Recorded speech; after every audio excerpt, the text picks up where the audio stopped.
Imagine this, a stunning summer afternoon in an upscale neighborhood of Atlanta.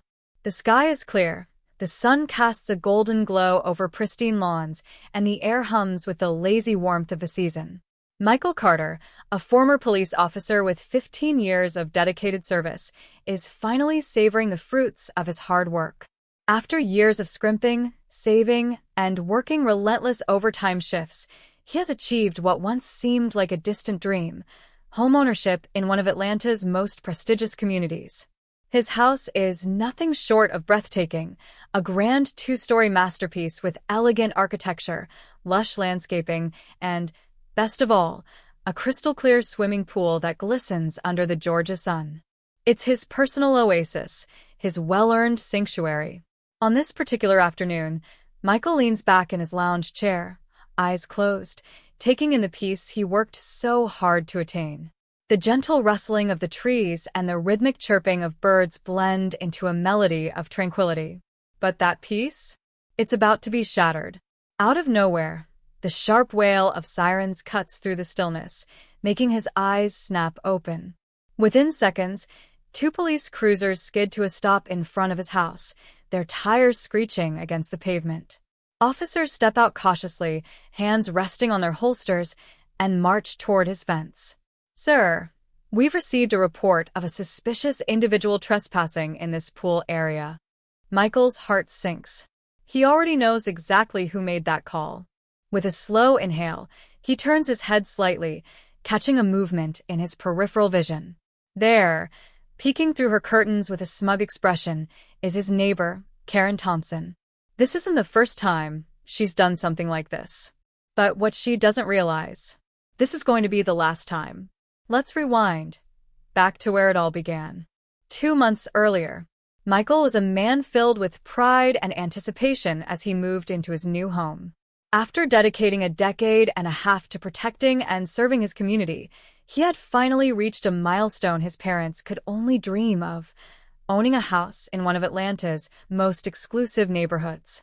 It was a symbol of perseverance, resilience, and hard work. The previous owners had taken immaculate care of the property, but what truly captivated Michael was the backyard. That stunning pool, a tranquil retreat shimmering under the sunlight, had drawn him in from the moment he first laid eyes on it.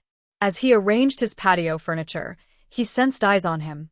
Looking up, he saw her, Karen Thompson, standing at her second-floor window, phone pressed to her ear, staring at him with an unsettling intensity. Michael, always one to extend a friendly hand, waved in greeting. But instead of responding, she abruptly disappeared behind the curtains. The next day, while Michael was out running errands at the hardware store, his phone buzzed with a motion alert from his security camera. Curious, he checked the feed, and what he saw made his blood boil. There she was, Karen, walking through his unlocked back gate as if she owned the place. Draped in an expensive designer swimsuit and clutching a luxury beach towel, she strolled across his backyard with casual entitlement. Without hesitation, she dropped her things onto a pool chair and dipped her feet into the water, looking entirely at home. When Michael returned and confronted her, her reaction was nothing short of astonishing. "Oh," she gasped, pressing a hand dramatically to her chest. "I thought you were the new pool maintenance guy. The previous owners always let me use their pool." The audacity of her words made his blood simmer, but Michael kept his composure, years of police training kicking in. "Ma'am, I'm not the maintenance guy," he said, his voice steady.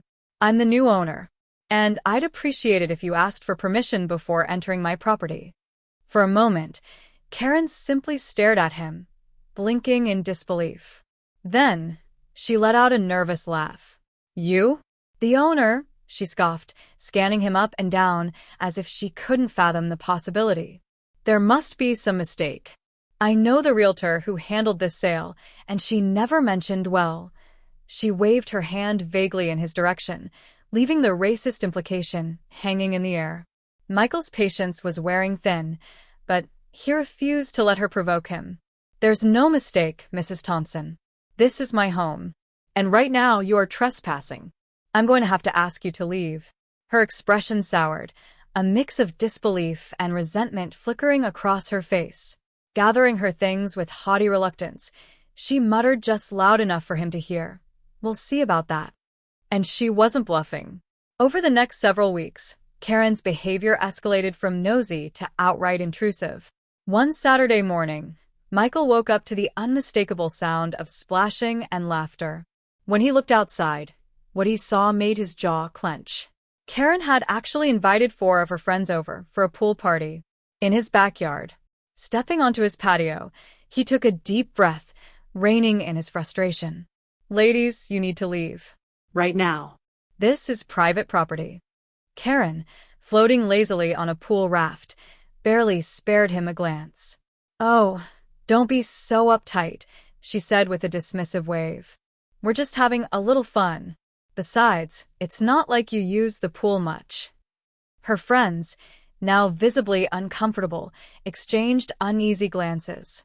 One woman quickly grabbed her things and leaned in to whisper, "She told us she had permission." Michael's patience was razor-thin, but he maintained his professional tone. "Mrs. Thompson, this is your final warning.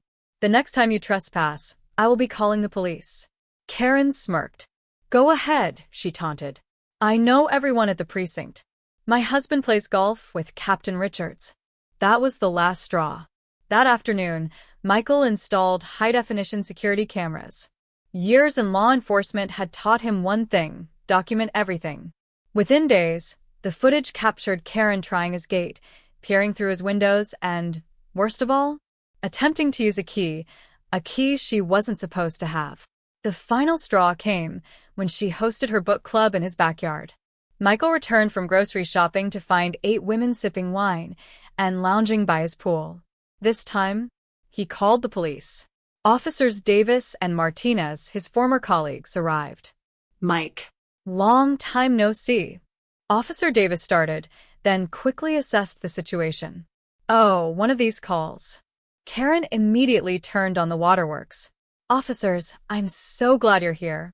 This man is harassing us.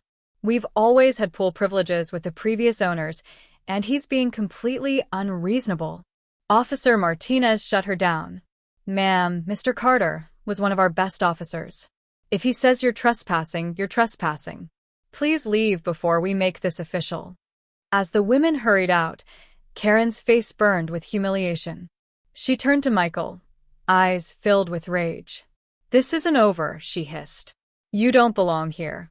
And I'll make sure everyone knows it." Picture this: a gorgeous summer afternoon in a high-end Atlanta neighborhood. Michael Carter, a former police officer with 15 years of service, is finally living the dream he worked tirelessly to achieve. After years of saving every dime and taking countless overtime shifts, he has secured his perfect home, a breathtaking 2-story house with a pristine swimming pool that glistens under the warm Georgia sun. But little does he know, his peaceful moment is about to be utterly shattered. As Michael leans back in his lounge chair, eyes closed, savoring the gentle breeze, the piercing wail of police sirens abruptly disrupts the serenity. Within moments, 2 patrol cars skid to a stop in front of his home. Officers, hands hovering near their holsters, step forward toward his fence. "Sir, we've received a report of a suspicious individual trespassing in this pool area." Michael sits up, an all-too-familiar knot forming in his stomach. He doesn't need to guess who made the call.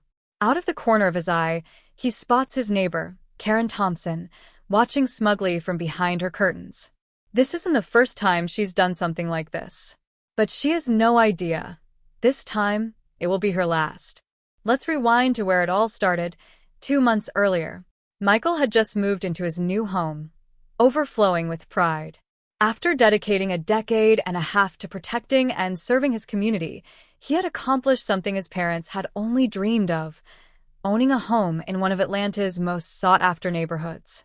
The property had been impeccably maintained by the previous owners, with one feature standing out the most: a stunning backyard pool that had captivated Michael from the moment he first laid eyes on it.